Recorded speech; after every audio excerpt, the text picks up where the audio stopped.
Who were your first teachers that were outside your family?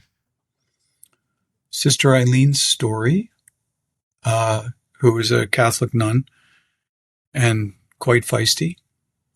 And I met her in New York City. I was in my early 20s. I was just graduated from school. And I was working in the city, and she was running something called the Aletheia School of Prayer in the village. And I had these, I'd had these experiences, but I also had deep, deep questions. And I was my mother's faith, she had been a Catholic, and I was raised in that. So I was going to church every day at noon and sitting meditation.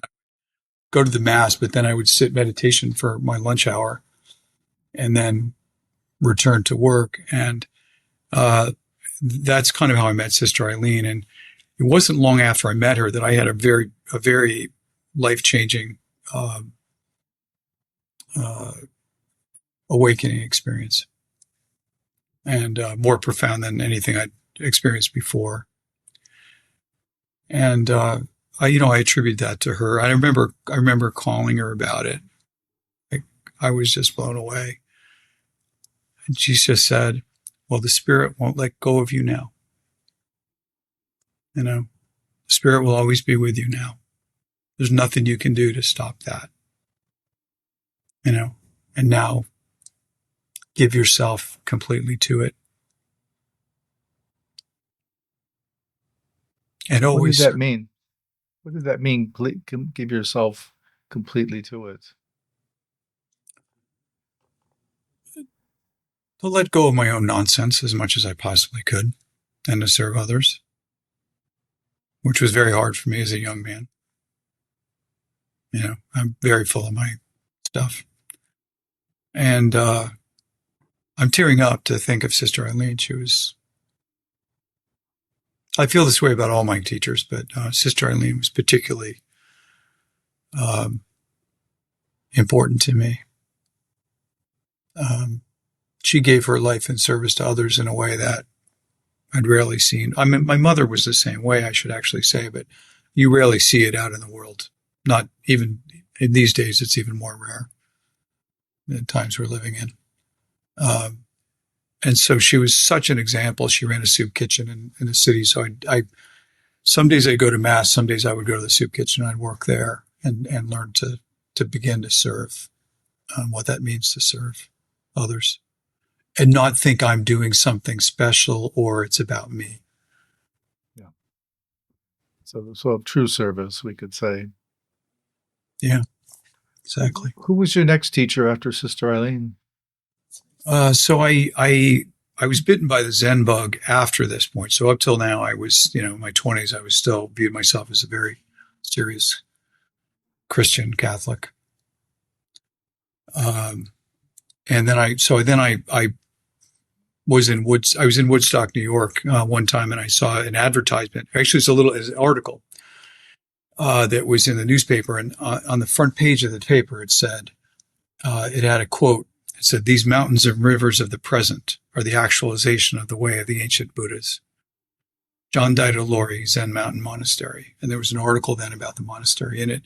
And I read that phrase and I was instantly captivated. And so I went to see Daido, and I went into Doksan with him for the first time. I was very, blown away by him to begin with. And I told him about my experience up till this point. And he said, "Well, seems like perhaps you've seen something. Can't say what it is, but it's enough to keep you in practice, And I spent the next 20 years training with him. So I tear up again. Daido was one of the great people I've ever known in my life. I feel you're going to do this with each teacher you ask me about, because gratitude knows no bounds for these teachers and for what they gave of their time and their example and their kindness to me. What were the practices that you did with Daido Roshi? I think he said when I first got there, now get there and sit, right? Don't move. Sit with it. Sit. Zazen. Sit zazen.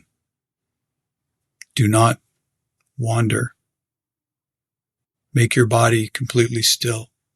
Make your mind completely still. Thought arises, just allow it to go away. It'll do it on its own. Don't move. 20 years facing the wall. I didn't sit for a solid 20 years, but it was, you go home from retreat and you have a life. But the point of it was that that's what Bodhidharma taught, that we viewed as the father of John, of Zen. Comes from India, bringing the teachings. What's the highest noble truth? Nothing holy. Vast emptiness everywhere, right? How do you know this? I don't know. I don't know. Not knowing.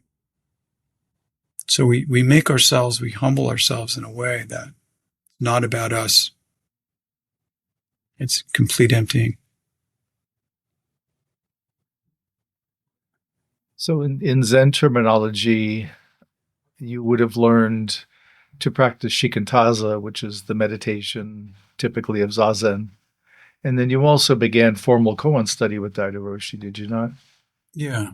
So I did koan study for a couple of decades with Daido. And he then, I know a couple of things. I mean, I think I got to the point where I probably needed a different sort of just to refresh my own practice. And I went to see Bernie Glassman Roshi, who had been Daido's Dharma brother. They both were successors of Maizumi Roshi. And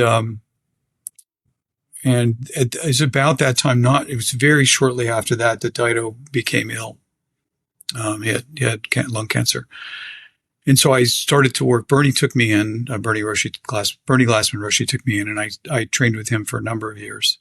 And I completed koan study with Bernie and learned an entirely different approach, which was not the interior introspection, but it was coming out into the world.